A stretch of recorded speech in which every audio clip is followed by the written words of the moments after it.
আসসালামু আলাইকুম সম্মানিত দর্শক মণ্ডলী।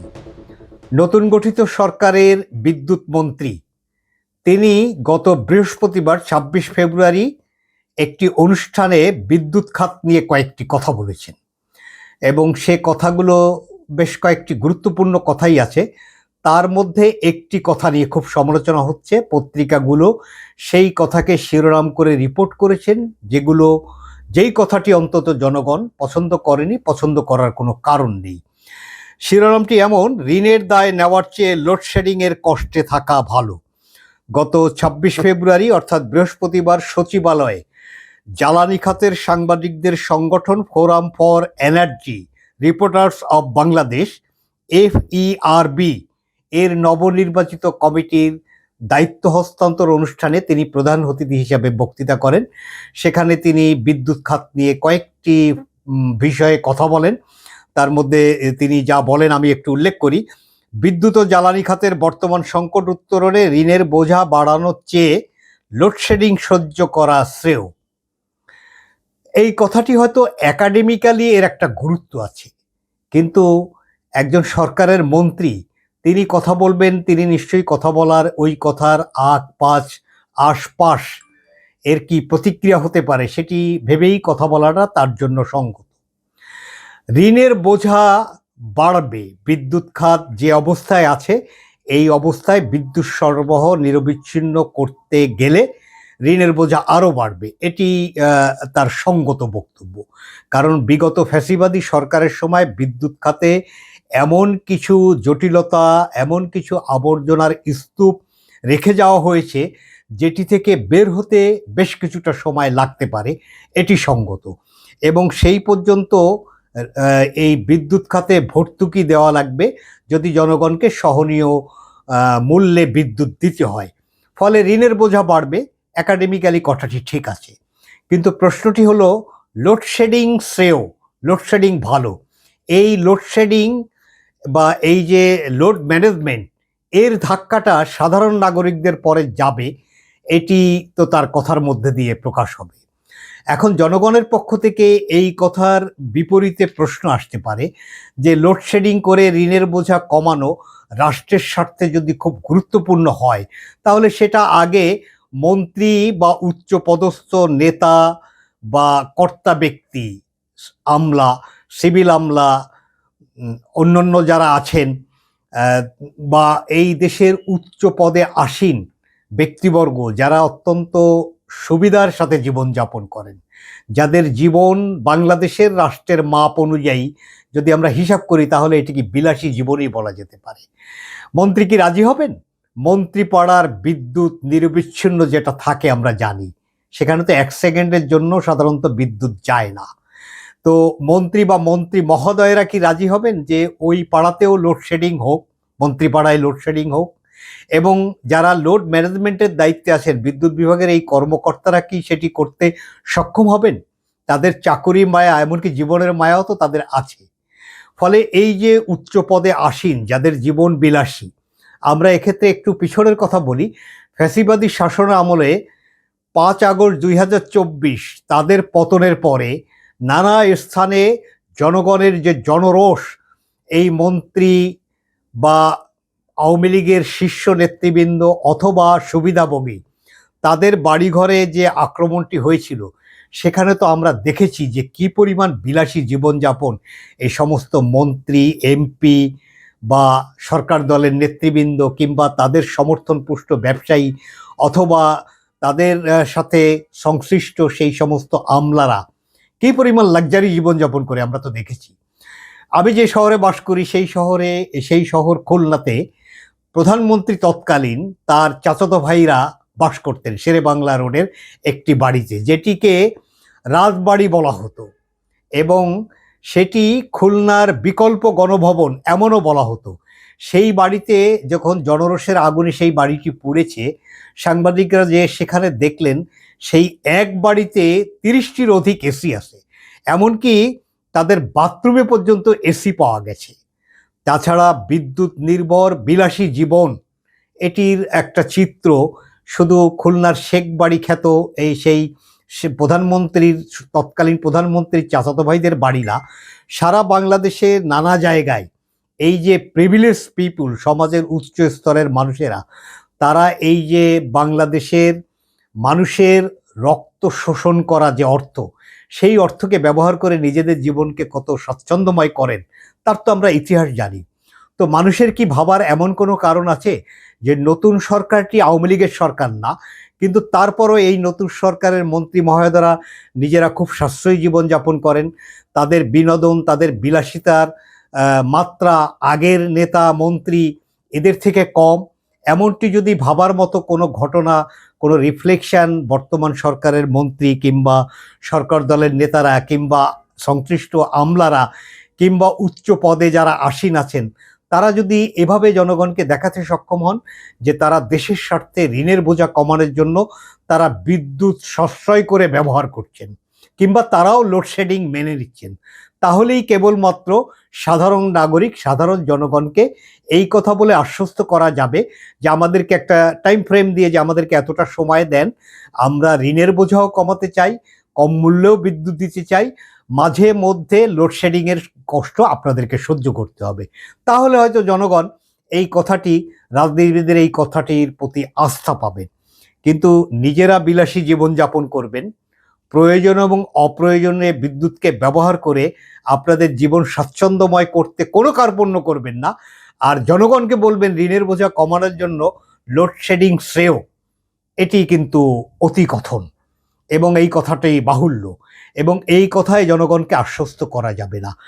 আমরা জানি এই বিদ্যুৎ মন্ত্রণালয় বিগত সরকারের আমলে কি পরিমাণ লুটপাট চলেছে। সেখানে বিদ্যুৎ কেন্দ্র আছে কিন্তু উৎপাদন নাই, কিন্তু চুক্তি অনুযায়ী সেই সমস্ত কেন্দ্রের মালিকদেরকে ক্যাপাসিটি চার্জ দেওয়া হচ্ছে, তারা বসে বসে সরকারি অর্থ পাচ্ছেন। একটা দারুণ ব্যবসায়িক পলিসি, এবং এই ব্যবসায়ের সুবিধাভোগী ছিলেন আওয়ামীপন্থী ব্যবসায়ীরা, এমনকি আওয়ামী লীগের নেতারা, এমনকি সাবেক আমলা যারা আওয়ামী লীগের সাথে সংশ্লিষ্ট, তারাই এই সমস্ত বিদ্যুৎ কেন্দ্রের মালিক হয়েছেন। একটি পরিবার তো এক্ষেত্রে খুবই আলোচিত ছিল, যেই পরিবারের একজন সদস্য কয়েক দফায় আওয়ামী সরকারের মন্ত্রী ছিলেন, সেই পরিবারের শীর্ষ ব্যক্তি, তিনি এই বিদ্যুৎ খাত থেকে এত বেশি টাকা লোপাট করতে সুযোগ পেয়েছিলেন যে তিনি সিঙ্গাপুরের মতো দেশে সবচেয়ে ধনীদের তালিকায় তার নাম উঠাতে সক্ষম ছিলেন। এই বিদ্যুৎ খাতে বিগত সরকারের সময় সবচেয়ে বেশি লুটপাটটা হয়েছে। এই খাতে একজন প্রতিমন্ত্রী ছিলেন, মন্ত্রী ছিলেন প্রধানমন্ত্রী নিজে, কয়েক দফা বিদ্যুতের দাম বাড়িয়ে জনগণকে নিদারুণ কষাঘাতে ব্যথিত করে তারা তাদের বিলাসী জীবন, অর্থ লুটপাট, কোটি কোটি ডলার যেটি বিদেশে পাচার করে নিয়ে গেছেন শুধুমাত্র বিদ্যুৎ খাত থেকে। ফলে বিদ্যুৎ খাত বাংলাদেশের জন্য অত্যন্ত স্পর্শকাতর একটি খাত। সেখানে কথা বলতে গেলে যিনি মন্ত্রিত্বের দায়িত্বে আছেন তিনি নিশ্চয়ই সচেতনভাবে কথা বলবেন। যিনি বিদ্যুৎ মন্ত্রণালয়ের দায়িত্বে আছেন তিনি একজন পোড় খাওয়া রাজনীতিবিদ, দীর্ঘদিন তিনি রাজনীতি করেন, তিনি বর্তমান সরকারি দলের সর্বোচ্চ নীতি নির্ধারণী ফোরাম স্থায়ী কমিটির একজন গুরুত্বপূর্ণ সদস্য। একই সাথে তিনি এই মন্ত্রণালয়ের প্রতিমন্ত্রী হিসাবে 2001 থেকে 2006 সাল খালেদা জিয়ার শাসন আমলে তিনি এই প্রতিমন্ত্রীর দায়িত্ব পালন করেছেন। ফলে তিনি একজন এই খাতের জন্য অ্যাটলিস্ট অভিজ্ঞতা সম্পন্ন মানুষ। তবে আমরা যেমন তার এই কথাটি নিয়ে আলোচনা করছি, আবার তিনি বেশ কিছু কথা বলেছেন যেগুলো গুরুত্বপূর্ণ। তিনি বলেন এই খাতে চরম বিশৃঙ্খলা বিরাজ করছে এবং বিপুল বকেয়া ও জ্বালানি সংকটের কারণে বিদ্যুৎ কেন্দ্রগুলো চালানো যাচ্ছে না। বিগত বিএনপি সরকার 2001 থেকে 2006 লোডশেডিং ছিল, কিন্তু জনগণের উপরে তারা ঋণের বোঝা চাপাননি, এই কথাটি সত্য। আমরা বিগত বিএনপি সরকার, যেটি খালেদা জিয়ার শাসন আমলে 2001-2006 বিদ্যুতে প্রচুর লোডশেডিং ছিল, কিন্তু এই যে লোপাট, এই যে লুটপাট এবং এই ঋণের বোঝা জনগণের উপরে খালেদা জিয়ার সরকার অন্তত চাপাননি, কিন্তু বিগত ফ্যাসিবাদী শাসন আমলে এই ঘটনাটি ঘটেছে। তবে তিনি জনগণের জন্য একটি আশার কথা বলেছেন, সেটি হলো বিদ্যুতের দাম বৃদ্ধির বিষয়ে মন্ত্রী জানান বিশাল ঋণের বোঝা থাকা সত্ত্বেও সাধারণ মানুষের ওপর এখনই দামের চাপ দিতে চায় না সরকার। আন্তর্জাতিক মুদ্রা তহবিল IMF দাম বাড়ানোর চাপ দেওয়ার আগেই খরচ কমিয়ে পরিস্থিতি সামাল দেওয়ার চেষ্টা চলছে। বিশেষ করে বিদ্যুৎ চুক্তিগুলি নিয়ে পুনরায় সমঝোতা করার পরিকল্পনা রয়েছে সরকারের, এটি যথাযথ। এছাড়া এই খাতে যে টাকা লুটপাট হয়েছে, এই ক্যাপাসিটি চার্জ দেওয়ার এই চুক্তি পুনর্মূল্যায়িত হওয়া উচিত। এই ধরনের চুক্তি করে দেশের অর্থনীতিতে লুটপাটের এই যে কাজটি যারা করেছে তাদের বিরুদ্ধে যথাযথ আইনি প্রক্রিয়া অবলম্বন করা দরকার। যে টাকাগুলো পাচার হয়ে গেছে সেই টাকাগুলো দেশে ফিরিয়ে এনে পুনরায় বিদ্যুৎ খাতে বিনিয়োগ, এই বিষয়গুলোতে সরকারের যথাযথ পদক্ষেপ নেওয়া জরুরি। এই একই মন্ত্রী আরেকটি ঘটনা ঘটেছেন। কেন যে মন্ত্রিসভার সদস্যরা মন্ত্রী হওয়ার পরে পিছনে তাদের রাজনৈতিক ইতিবৃত্ত এগুলো ভুলে যান, অতি কথনে তারা নিমজ্জিত হন, বিতর্কের সৃষ্টি করেন, এটি আমরা জনগণ বুঝতে অক্ষম। এই একই মন্ত্রী ইকবাল হাসান মাহমুদ টুকু সিরাজগঞ্জে শহীদ দিবসের আলোচনায় আরেকটি বিতর্কের সূচনা করেছেন। তিনি সেই সভায় বলেছেন, বাংলাকে যদি ধারণ করতে হয়, বাংলা ভাষাকে যদি মায়ের ভাষা বলতে হয়, তাহলে ইনকিলাব জিন্দাবাদ চলবে না। ইনকিলাব মঞ্চ ও আজাদির মতো এখন নতুন নতুন শব্দ শুনছি। তিনি বলেন, ইনকিলাব জিন্দাবাদ, ইনকিলাব মঞ্চ এগুলোর বাংলার সঙ্গে কোনো সম্পর্ক নাই। যারা আমাদের মায়ের ভাষা কেড়ে নিতে চেয়েছিল, এগুলো তাদের ভাষা। এই কথার মধ্যে তিনি কেন গেলেন? তিনি তো ভাষাবিদও নন, তিনি সাহিত্যিকও নন, তিনি বাংলা সাহিত্যের ছাত্র নন, এটিও মোটামুটি নিশ্চিত। তাহলে তিনি এই বিষয়ে এই ধরনের কথা বলে আরেকটা বিতর্ক সূচনা কেন করবেন? এই যে তার দল বিএনপি, তার যে স্লোগান বাংলাদেশ জিন্দাবাদ, তো জিন্দাবাদ শব্দ কি আপনার বাংলা শব্দ নাকি? এবং এই শব্দ তো ওই যে যাদের কথা বললেন যে ভাষার উপরে যারা আক্রমণ চালিয়েছিল তাদের শব্দ। তো পাকিস্তান জিন্দাবাদও তো আমরা শুনেছি, সে কারণে কি জিন্দাবাদ আমরা পরিত্যাগ করব? এই কথা কেন বলেন? এমনকি জনাব তারেক রহমান, বিএনপির চেয়ারম্যান, তিনি যখন ভারপ্রাপ্ত চেয়ারম্যান হিসাবে ভার্চুয়ালি বক্তব্য করতেন ফ্যাসিবাদী শাসনের বিরুদ্ধে আন্দোলনের সময়, তার একটি স্লোগান রাজপথে যথেষ্ট উদ্দীপনা তৈরি করেছিল। সেটি হলো, বাংলাদেশ যাবে কোন পথে, ফয়সালা হবে রাজপথে। তো এই ফয়সালা শব্দটি কি আমাদের বাংলা শব্দ? বাংলা এমন একটি ভাষা, এটি খুব সমৃদ্ধ ভাষা তা কিন্তু নয়। পৃথিবীর নানা সমৃদ্ধ ভাষা থেকে অনেক শব্দ বাংলা ভাষায় অ্যাকোমোডেট হয়েছে। এই যে আমরা ফার্সি, উর্দু, আরবি, ইংরেজি, সংস্কৃত, এ ধরনের নানা জায়গা থেকে নানা ভাষা এনে বাংলা ভাষাকে সমৃদ্ধ করার একটা চেষ্টা করা হচ্ছে। তার সাহিত্য রূপও আমরা দেখেছি। ফলে এই কথা বলে নতুন করে কেন বিতর্ক তৈরি করবেন? যদি ভাষায় শব্দ অন্য কোথা থেকে আসে এবং সেটি যদি মানুষ গ্রহণ করে এবং সেটি গ্রহণ করার ফলে যদি কোনো পক্ষ বা আমাদের যে জাতীয়তাবাদী শক্তির যে ঐক্য, সেটি যদি বিনষ্ট না হয়, কোনো সম্প্রদায়, কোনো গোষ্ঠী, কোনো মতের লোকেরা যদি তার দ্বারা আক্রান্ত না হয়, তাহলে সেই ধরনের শব্দ যদি আমাদের ভাষাকে সমৃদ্ধ করে, তাহলে অসুবিধা কোথায়?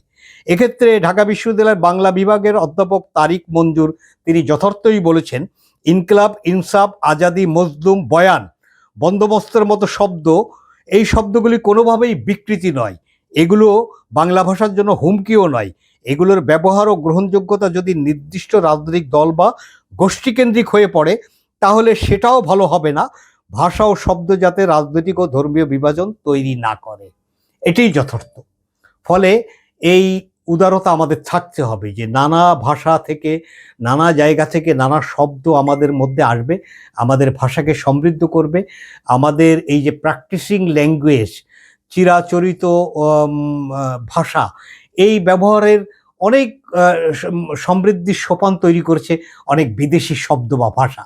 ফলে এগুলো নিয়ে বিতর্ক করার জন্য ভাষাবিদ আছেন, সাহিত্য কর্মে যারা গবেষণা করেন তারা আছেন, রাজনীতিবিদরা এই সম্পর্কে কথা বলে নতুন বিতর্ক তৈরি করা এবং সমালোচনাকারীদের মুখে এই যে একটি বয়ান তুলে দেওয়া, এটি নিশ্চয়ই খুব বেশি যুক্তিসঙ্গত কাজ হবে না।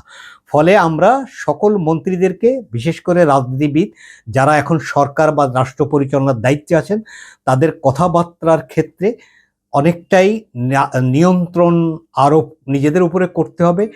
এমন কোনো কথা বলা যাবে না যাতে জনগণ কষ্ট পায়, এমন কোনো কথা বলা যাবে না যাতে জনগণের স্মৃতিতে পূর্ববর্তী ফ্যাসিবাদী শাসন আমলের সেই প্রধানমন্ত্রী, সেই মন্ত্রীদের বাগাড়ম্বর, এই স্মৃতি আবার ফিরে আসে।